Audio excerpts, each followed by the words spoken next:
Hi and welcome to Maths Appeal. I'm Bobby Seagull. And I'm Susan Okereke. And the aim of this podcast is to show that maths is for everyone and to celebrate the subject. And this is our final episode of Series 1.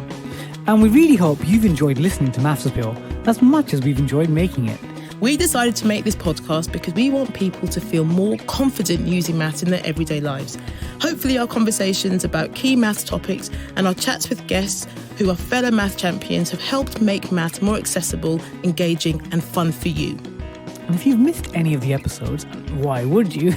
Give them a listen. There are some great guests like Johnny Ball, Alex Bellos, Dr. Anne-Marie Maffedon, Simon Singh and Ken Cheng. Our guest today is Zoe Griffiths, a maths communicator who works for Think Maths, a team who visits schools and talks about maths in everyday contexts.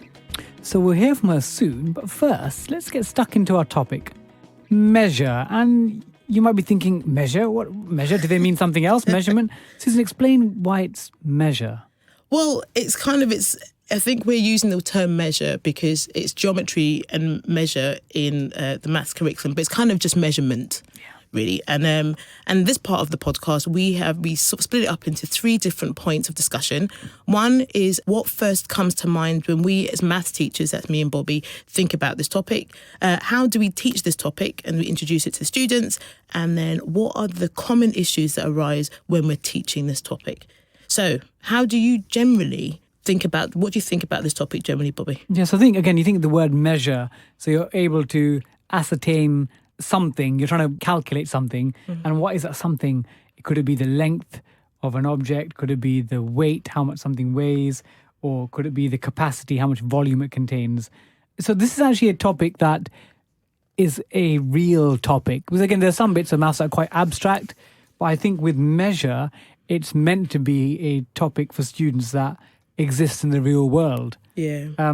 Is that what you see as well, sort of lengths and weights and capacity? Well, it's funny because it's a really huge topic in the sense that it covers a lot of things, as you say, length, weight, capacity, time, money. Of course, these are all measurements. Also speed, density. Yeah. All of these things are effectively taking something and putting a unit to it. And I think the one that I always generally start with would be the metric system. A metric means, for our listeners that are... So metric is to do with 100. Yeah. It's kind of if we think about length, weight and capacity. So if we think about the units for length that are metric are to do with meters, and the units connected to meters like centimeters, millimeters, smaller, and then you've got kilometers. For weight, you've got grams, kilograms, tons, and then for capacity, you've got liters, milliliters, centiliters. And I find, I enjoy teaching this because if you get the students to understand the words and how you look at the prefixes of these units, you then know the relationship between what the units are. So you can convert between them really easily. So the meter and centimeter, centi is like 100th, so 1/100th of a meter. Yep. And then millimeter is 1,000th, 1,000th of a meter. And that's the thing. And the key thing you have to explain to them is the fact that there is a standard unit. And for length in metric, it's meter. For weight in metric, it's grams. So everything's related to that. So you've got milligrams for 1,000th of a gram. Interesting. In my mind, I was thinking kilogram, but of course, it's not. It's the gram. It's a gram. And the kilogram is scaling up. It's 1,000 grams. So kilo, 1,000. Yeah. Milli, 1,000th, so 1/1,000. Centi is 1/100. But once the students know this, it's kind of everything becomes a lot easier because the relationships are just multiplying and dividing by 10, 100 or 1,000. Easy. But that you need to know what those words are. Yeah. Because a number of students will be stuck with, 1 kilogram, they don't know it's 1,000, so they'll divide by 100 or divide by 10, and that kind of throws them off. So, so that's kind of metric is great conversion. If I'm honest, the conversion between imperial to metric or vice versa, I am rubbish It's at. tough, isn't it? Because I think in the UK, a bit of facts, there's not a fact time, but I think in 1971 is when decimalisation happened For money. in the UK for money. And before that, it was, I think, 12 pennies to a shilling, 20 shillings to a pound. So that's 240 pennies in a pound. And people obviously operated that way in the UK. but they're sort of to bring us in line with Europe and the rest of the world. They brought in the decimalization, which ultimately led to more things being considered in a metric way. But in the UK, we've still got, miles. Yeah. Or when you go to the shop, you buy Pints of milk. Yeah. So we're still sort of stuck in this sort of two-way world between our metric decimalized world and the imperial measures. The thing is, my issue is I always have to look this stuff up. I think students need to know it a little bit, but I think it's not used as much. And I think it used to be they'd come into exams, there'd be questions about it in exams, but it's not as much now. I think the metric conversion is the key, but because I know that when it comes to imperial and metric, I have to definitely look it up. But then I think not just knowing the conversions, it's also understanding what those conversions mean, as in to be able to visualize them. So knowing that a standard on average person is just less than 2 meters as an estimate, to be able to estimate that up the ways, and understanding that your pinky nail is about 1 centimeter and those type of things. I mean, those makes kind of estimations for things a bit easier, and that's kind of the much more applied and practical part of maths that we should be also encouraging people to be able to do. So So when you're teaching the topic, are you thinking immediately this is a really practical, hands-on topic? We try and look outside the window. How long is the playground? How much do you weigh? See, this is it's the question. I know I need to do that more. So because again, it's a time issue. It's kind of getting students to understand the conversions so they can do procedures. But actually, beyond the procedure, it's knowing. Let's say you wanted to. They wanted to maybe frame something, and you wanted to know whether the frame fits in a certain space in a wall. To be able to look at it and make an estimate based on that length is kind of important. That's much more practical. Is that 20 centimeters or 200 centimeters? Well, it's things like asking students, kind of saying distance, how far is it, say, from London to Manchester? Yeah. And they say 1,000 miles, and you're like, no, that's too big. That's too big. That's too big. But it's knowing kind of what is a mile, how long that might take, and which I think we should definitely spend more time on in schools. And I'm only really realising that now. And I find this leads quite nicely into issues that students face. And I think one thing is, it's sort of the common sense. Some of my students, they'll have that procedure, but they sort of confuse the procedure in their heads. So a question might say, convert 5 meters into kilometers, 50 meters, and they might say, let's say 5 meters. Some students might say, it's 5,000 kilometers, and they'll do it blindly, saying, it's 1 to 1,000. And I'll say to them, okay, so I'm asking you to walk 5 meters for me. That's 5,000 kilometers. And they step back, and then they'll be like, actually, no, it can't be. But as soon as you start saying that, say, the length of the table they're sitting in front of is about 1 meter, then, what is 5 of those? And then if you think about what's 1,000 of those, how much bigger is that? And then times that by 5. So it's trying to, I think, once you're thinking about the calculation, because I think loads of people get confused with just the calculation of working out the number. But then, what does that number actually represent? Can you visualize what that means, Which is kind of, because actually now, in those more of the GCSE exams, have you seen that question where there's a picture of a double-decker bus, and then a man. And they estimate the height of the bus? And then there was nothing else given. So you had to know that the height of a stand, an average guy, is less than 2 meters, but between a meter. And then from there, you then had to kind of do a bit of an estimate to get it. And it was given a range of points, but then there's a lot of people, because they don't know what that basic thing is, they can't do the question. And it's not a difficult one. It's just, if you know it, then you can do it. So again, and if we've got cheeky students, and if they say, this person could be 50 centimeters tall, no, this is about averages. Yeah. Because if you're being very cheeky, you could say, but there have been someone that's 50 centimeters tall. So in theory, the bus could be 20 meters high. But to do, as you say, to do with averages. So if we're taking a majority of people, what would it kind of be around? But then also we're thinking not just of, standard measure of length, weight or capacity or time and money, but it's also compound measure. So if you're thinking about the length it takes, the amount of time it takes to go a certain length. So that's the speed of something. And again, it's an understanding. Or even if you think about, if you're buying something in a shop, you're how much is that grams per pound? So, and that's what is that weight? How much does that cost?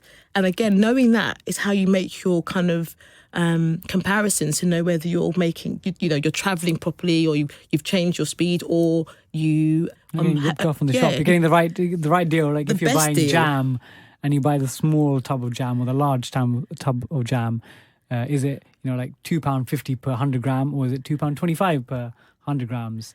So yeah, I mean, it's a huge thing that it's kind of, as you say, really about the reality of life.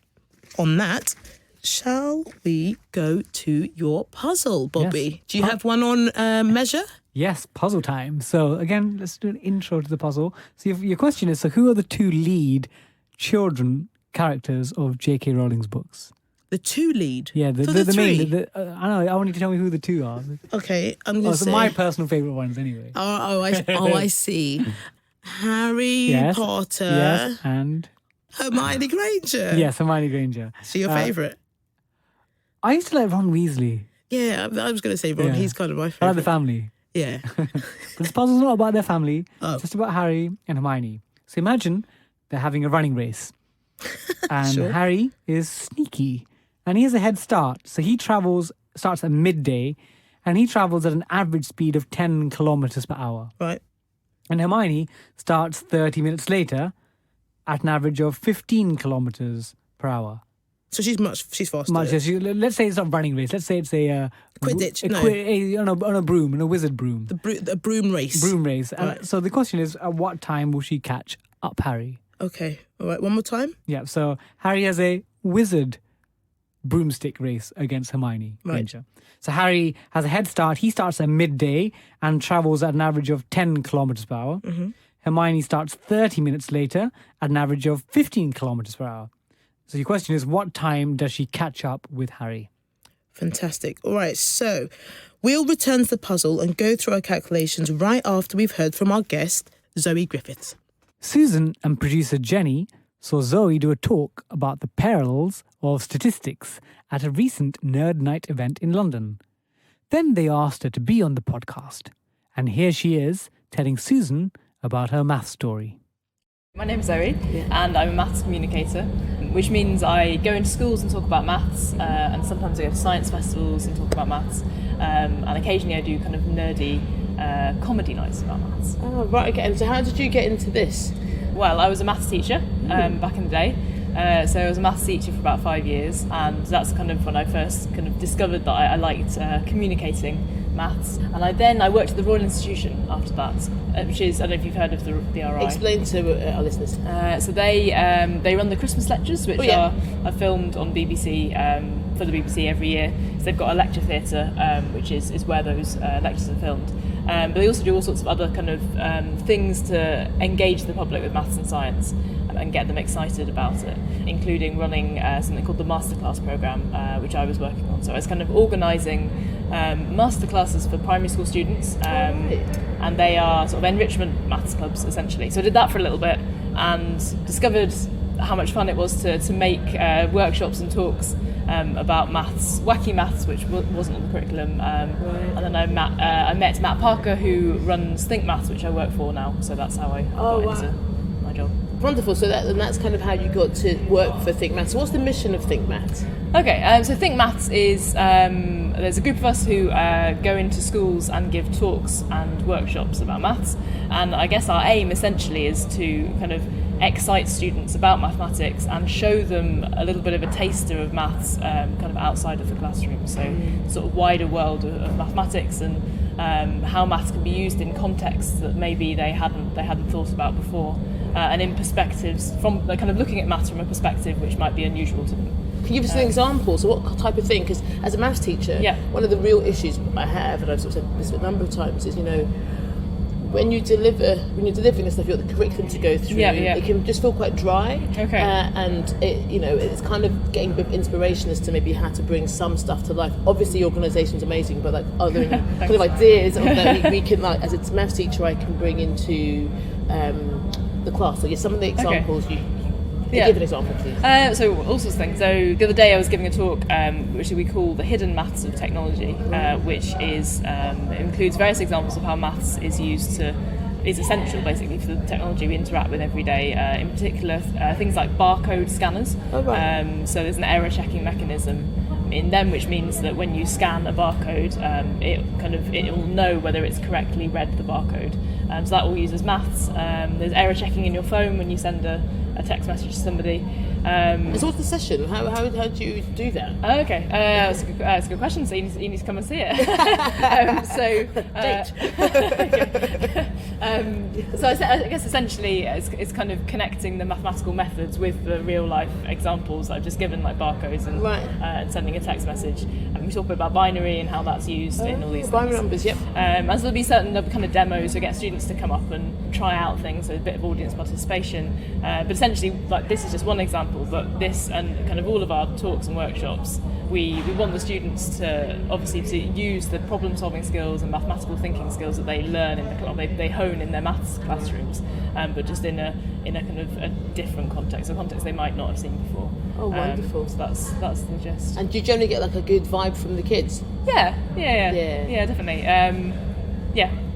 Wonderful. So you got into the job, and you've been doing it now for how long? So working, going into schools with Think Maths for about a year and 10 months, something like that, I think. Okay. And so we do all sorts of different talks and workshops, and so not just hidden maths and technology, but I've just recently made a talk about misleading statistics. Oh, I saw that. So one of the right. reasons that Zoe's with us is because producer Jenny and myself went to see her talk at a nerd night. And it'd be amazing for you to explain to our listeners what your talk was about, because it was very, very informative and also very, very funny. Thank you. Right, so Nerd Night. So I gave a very short talk, it was about 15 minutes something, a kind of informative but also / comedy set about how we can be misled by statistics that we see in the media, and it involves some audience kind of experiments. So I did an experiment about something called Randomized Response, which I think is quite cool. So Randomized Response is a mathematical method for encouraging people to tell the truth in surveys. Oh yes, I remember. Yeah. So I kind of conducted a whole group embarrassing survey and used this method to demonstrate how this method works. I kind of ripped apart various newspapers. There were a lot of newspapers to rip apart, it seems. It wasn't always the Daily Express. It was usually the Daily Express. And in terms of things like when they report, there was an example of the Daily Express reporting on a survey that they conducted, but where the sample wasn't fair. It was a sort of self-selecting sample. Talked a bit about dodgy charts. There was a funny one with Trump. Different scales, things that things being out of proportion, bar charts being out of proportion, that kind of thing. Also, didn't it kind of, what was the end, the climax effectively of the... Right. Okay, so this, so I proved that almost everyone in the UK looks like Nigel Farage. Which she seriously did, which is bonkers, which is mad, because I really don't. But at the same time, I mean, I didn't. I really cheated, prove it. just for anyone listening. She cheated. She used misleading stats. So to prove that this is true. So this is something that we're kind of on Maths Appeal. One of the things that we're really trying to do is to kind of open people's eyes to maths in the real world. And I think what was great about your talk was the fact that your key thing was like ask questions and like find out where the information's from, and also be critical about what you're seeing. Do you think there's an issue in society? So I feel like that talk, the adult version that you saw, and also the student version that I've made for students, it feels like the right time to be, or there's never a wrong time, but it feels like pertinent at the moment to be talking about pulling apart fact from fiction in statistics that we read in the news. Obviously everyone's heard about fake news. Indeed, yes. So it's really important that young people growing up are kind of thinking critically about the things that they see, so that they can make informed decisions about their life, right? So whether it's who to vote for in an election, or kind of whether to live a particular lifestyle based on health statistics that they see. There's so many examples where this is an example of maths in our lives. If we use maths, it will change the way we maybe change the decisions we make, change the way we live our lives. In a positive way, and it's also it's about being informed, isn't it? Yeah, exactly, and sort of taking responsibility for being informed. So what was your relationship in school? You probably, I can imagine you liked it, hence you became a maths teacher, but like, what did you feel about it? So I did like maths. I don't remember a time I didn't like maths. So I have always liked maths, but I wasn't hugely I wasn't hugely into it until I was about 17, maybe something like that. So I think I was quite good at it, and that's probably one of the reasons I liked it. I liked doing well, that kind of thing. Yeah. But I don't think I ever kind of imagined myself as a mathematician. I don't think I ever really imagined what a mathematician was, but I didn't really think of myself as going and studying maths at all. I always thought I'd do history or English or something like that. So what changed? It's a good question. So I went on and did maths and further maths at A-level. I think I was always going to do maths, and then I spoke to my maths teacher, and they said, well, why don't you start with kind of more A-level subjects? You can always drop one if you know. So I started with 5 and did further maths, and I think that changed. I think that changed things, because I went to a sixth form college from a very small kind of. I grew up in Cornwall, so in the countryside, and at a very small local school. There wasn't a sixth form, and I was the only person who went on to do further maths from our school at the sixth form college. Oh right, okay. So I went to sixth form college. And in the further maths group, there was kind of everyone else who was the one person in their school, essentially. You found your tribe. I found my tribe, because I did, and I think that meeting other people who were into maths really changed. Obviously, the teachers were great, but I think for me it was more kind of having peers who brought out that the interest community. in me. And I thought, maybe I do like maths. Of course, I could do maths. That's the thing I could do. Yeah. I think that was I remember the Christmas when I was 16. So it's Christmas of lower sixth. One of my friends bought me a short introduction to mathematics by Timothy Gowers, which just made me laugh as that. A Christmas present, a great Christmas present. And so I then remember realising that you could go into a bookshop and buy a kind of maths book for fun. Yeah. So obviously I was into reading fiction and all sorts of other books, but I didn't realise that popular science, popular maths was a thing even until I was that age. So. And I think that changed things. That's wonderful. So what's your favourite math subject, topic, area? At the moment I've kind of been reading a lot about probability and stats, and I like the kind of real life applications, as you saw at Nerd Night. Yeah. But actually when I was at school, I was, I think maybe one of the things that kind of captured my imagination most was discovering about imaginary numbers. So mind blowing, right? Yeah, exactly. Just the idea that there's the number line isn't just the number line that we know, but there's this number line that's perpendicular to it, and no one's ever told you this. But it's also real when people use it. Yeah. It's bonkers. Yeah. I guess it was just the first instance of seeing how imaginative maths can be, and the fact that there was this whole universe of numbers that no one ever told you about. So I think that was definitely a big moment for me, I think, in maths. Thanks to Zoe Griffiths for taking the time to chat to Maths Appeal. It was lovely to speak to her, and it's great to sort of hear how she kind of got into taking maths education to another level. Yeah, and it's really important for people who are communicators, obviously, to come from different backgrounds. Some people have come from university backgrounds, some have come from industry, and you need that diversity. But actually, I think it's incredibly important to have communicators who've been teachers in the classroom, because then they know exactly what it's been like to deliver content to students, and students who've got their sort of issues and difficulties and their biases against the subject. And they go, actually, I've been in a class, I understand what it's like when you're trying to teach kids at Friday 2:30 and trying to get them excited about measure or shape of space. And she's got that experience. So when she talks, she has that addition. Not that I'm saying people, obviously there are people who are academics who've got great authority, but she brings a different authority from the classroom. Yeah, I think, and what's nice about it is the whole idea that the stuff that's taught, they can enjoy doing it without worrying about it being an exam at the end of it.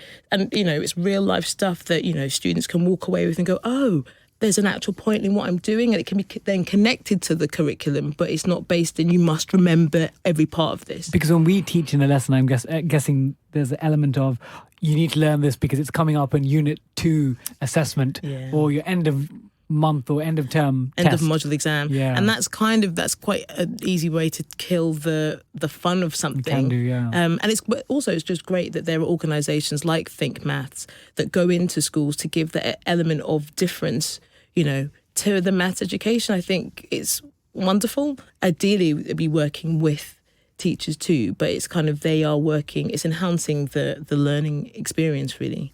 Is it time for the puzzle again now? Oh, yes, please. Okay, right. Please, Bobby, remind us of what the puzzle is. Okay, so Harry Potter has a broom wizard race against Hermione Granger. Sure. Harry has a head start, leaves at midday, travels at an average speed of 10 kilometers an hour. Hermione starts 30 minutes later at an average of 15 kilometers an hour. The question is, what time will she catch up with Harry? Okay, right. So the last puzzle that we did in the last episode, I went around the houses. Next level. Yeah, sorry about that. But this one, I think I did some lucky guesswork. I drew a timeline where Harry starts at 12 p.m. and then 12:30 is when Hermione starts. And so I know in that half an hour, Harry has effectively travelled 5 kilometres, because in 1 hour he does 10 kilometres, so in half an hour he does 5 kilometres. And then Hermione has got, in an hour, will do 15 kilometres. And then Harry will do 10 kilometres an hour, which takes them both to 15 kilometres at 1:30. Exactly, perfect. I mean, that's all I did. Yeah, that's all required. Yeah, there's nothing more. Some people could draw like a graph, a distance time graph, and then they could sketch the sort of point of crossing over. And I guess this question could be made more challenging if the times didn't sort of they nicely fit, but it just demonstrates the issue of you can just set up a timeline and do what you did, like split it up, and you get a nice answer. I was so surprised. If I think about some of the other puzzles you've given me, Bobby, this one was like surprise easy. I loved it. Yeah, it makes you want to come back for more. Oh, I am gonna miss these because you are the puzzle master, and I can find you in a lot of places, can't I? So thank you for this. As always, one more thing, Bobby, can you tell us about a math fact taken from your book, The Life-Changing Magic of Numbers? Ooh, so 1,000 grams is what? It's, what do we call it? A kilogram. A kilogram. And since 1889, it used to be defined by an actual chunk of weight. A platinum alloy cylinder locked away near Paris was called Le Grand K, or the Big K. So that literally was the kilogram. Oh, wow. And this is the master kilogram, and they made copies of this around the world. But what happened was, because it's like a physical thing, it deteriorated. Over it time, lost. And actually, the deterioration was about 50 parts in a billion. And that weighs to be actually just a single eyelash. So every few decades, they had to go and sort of check replicas against Le Grand K. But obviously, in measurement, in things like drug development or nanotechnology or precision engineering, that 50 parts in a billion actually can make a difference. So scientists got together, and in November 2018, they've now changed the definition of a kilogram. It's not, so Le Grand K has been booted out of Paris or near Paris. And what they do, so imagine you've got a set of scales, yeah? Right. And on one side you've got a kilo, as it were, and on the other side you've got an electromagnet. And what you do is you keep on increasing the current, electricity, on the electromagnet till it balances up the kilogram. And the quantity related to the weight to the electric current is called Planck's constant. And there's a German scientist called Max Planck, and it's got the symbol H. Mm-hmm. So actually now, weight is actually connected to an electric current, a measure of electric current. What? So it used to be a defined weight thing. An actual block that we could take and play catch. Well, heavy catch with. Yeah. But because it would deteriorate, they're now using technology to make it constantly the same weight. It's the same wherever in the universe, as long as there's Planck's constant H. So now it's a truly universal. Oh my gosh, Bobby, you really do blow my mind. It's amazing. Thank you for your maths facts. I've got Le Grand K here. No, I haven't. And I was like, oh, he hasn't. Thank you so much for that. And that's it for Series 1. And we really hope you've enjoyed the podcast in this series. We've had lots of people to thank. Firstly, our guests, Johnny Ball, Alex Bellos, Danielle Newnham, Mike Ellicock, Ken Cheng, Simon Singh, Anne-Marie Maffedon, Catherine Breslin, and Zoe Griffiths. Oh, you've been wonderful. Thank you so much for your time and sharing your incredible math stories. And also a massive thank you if you've given us a nice rating or review, or even if you've just recommended Maths Appeal to your friends or students or colleagues. Thank you so much. There are a couple of names in particular we want to thank for showing Maths Appeal love on Twitter and Instagram. We'd love to thank Sarah Niffler Dalton, Mo, Lynn Carter, Judith Bunton, and Tina Crawford and son Toby. Thank you for your continuing support and also for getting involved in all of our puzzles. Absolutely loved your interaction with us. And we were recently asking about your favourite online maths resources. So we're still compiling it, but we'll send you the top 10 list on our social channels, Twitter and Instagram. So watch out for that very soon. And we're currently throwing ideas about for Series 2, and we'd love to know your suggestions. So again, get in touch with us. we're not throwing about Le Grand K. We don't throw about that. Not anymore. Not anymore. But we throw bad puns around here. So you've been listening to Maths Appeal with me, Bobby Seagull, and Susan Okereke. And the music was composed by Kelly Okereke, the image design by Calix Davis, and our producer is the wonderful Wizard of Oz. No. Jennifer Nelson. Maybe that's a wrap. Done.